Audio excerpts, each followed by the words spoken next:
Pasca peristiwa gigitan anjing gila yang diduga rabies di Kecamatan Pauh pada Selasa 26 September 2023, pemerintah Kota Padang menerbitkan surat edaran ancaman anjing gila.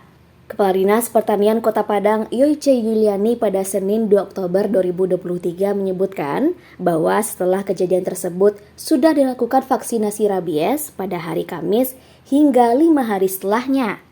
Selanjutnya, diterbitkan surat edaran ancaman anjing gila yang disebarkan kepada masyarakat berisi 3 poin dengan sejumlah penjabaran.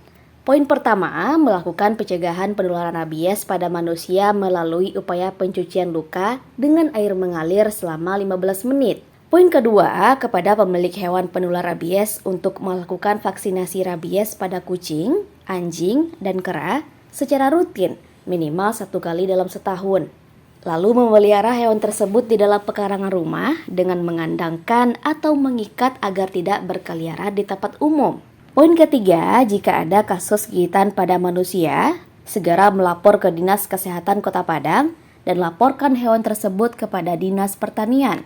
Tak hanya itu, nantinya pada 7 Oktober 2023, vaksinasi rabies gratis akan dilaksanakan di kantor Camat Padang Barat dan dihimbau kepada pemilik hewan peliharaan agar dapat mengikuti kegiatan tersebut.